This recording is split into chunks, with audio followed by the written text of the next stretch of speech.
Let's continue then on that, and we now bring in Civil Rights Movement, Not in My Name, South Africa Secretary General Themba Masango for more of this discussion. He joins us via Zoom. A very good afternoon to you, sir. Thanks so very much for joining us here on SABC News.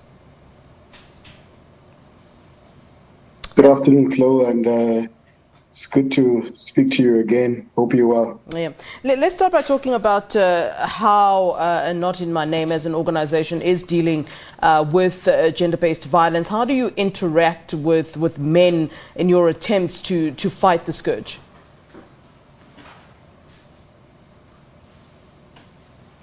Yeah, indeed it is a scourge which seems as though we are not winning the fight against gender-based violence. However, it is a fight that we need to continue to wage, and it's a war that we have to continue to fight so that we can ultimately get emancipated from this scourge.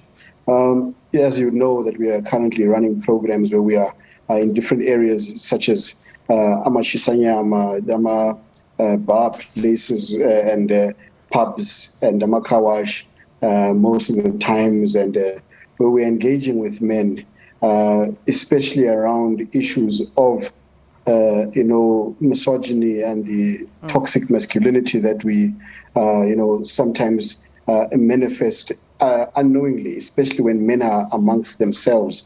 You'll find them saying things that are really scary, and you wonder whether the mindset of men in this country is actually changing towards actually getting rid of the scourge of gender-based violence. Yeah. And we're also trying to get organizations to, work together with us, because what we've seen is that we cannot afford to be working in silos when it comes to the scourge.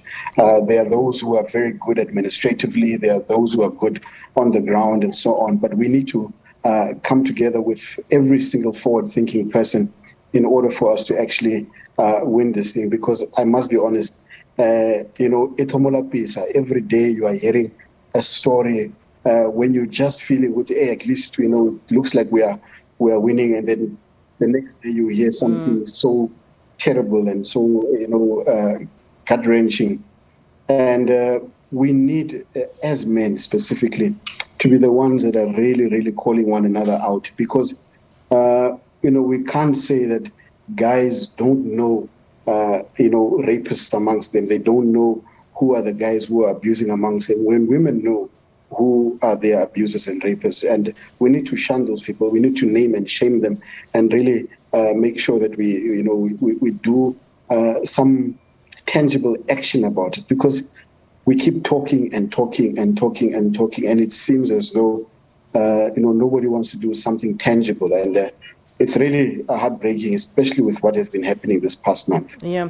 Themba, you're talking about the fact that you engage with men, and I'm interested to know which are those men that you are engaging with, because, you'll find in some instances that some men are actually, I can't find the word now, but they're alliances, and they understand the scourge, and they understand that, they too should be fighting gender-based violence. And I'm concerned that your audience might be the men who in any case would be agreeing with you about fighting gender-based violence. I wonder if you are being heard by actual abusers, and how do you know if you're speaking to actual abusers? Are there men out there who are willing to say, you know what, actually I am part of the problem, I've done such and such? And on the back of that, how do we balance making this a social issue versus it actually being a crime, versus it being a criminal issue?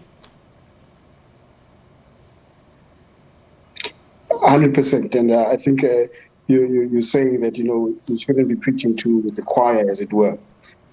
We definitely have programs. For example, in Hammanskraal, there are places like Emano Pentin, places like Emavuswe, where actually, it is a place where it's rife of gender-based violence and of,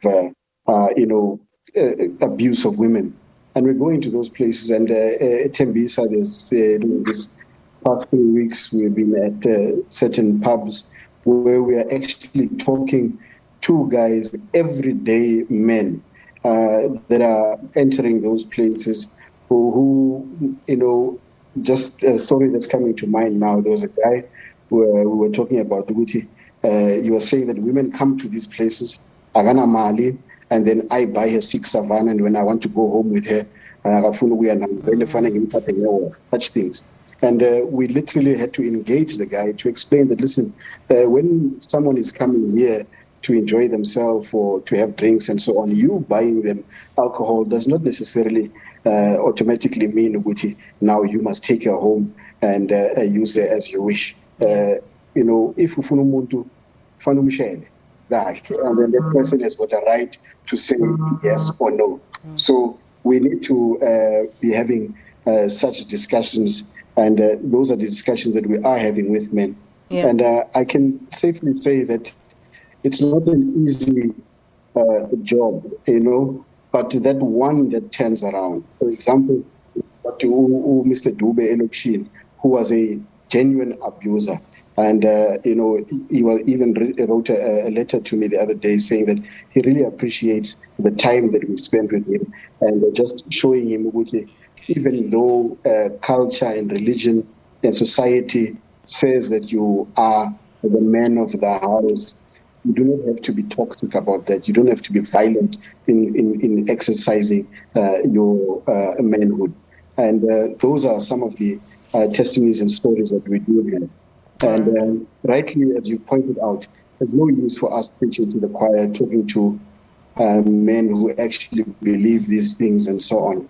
But another thing that I've found when I flew, which is really scary, is that you get a lot of guys who are talking just like me now and sound really progressive, but the things that they do behind closed doors and the things that they do to their partners are really scary.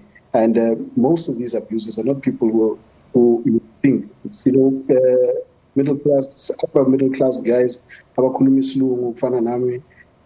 driving nice cars, but the things that they are doing are really wrong. And those are the guys that we should actually, you know, talk to and bring out, as it were, and actually, you know, name and shame and say, we're not going to allow that amongst us, because that's the highest form of hypocrisy as well. Yeah. All right, Themba, thank you so very much for joining us here on SABC News and giving us your input then this afternoon, sir.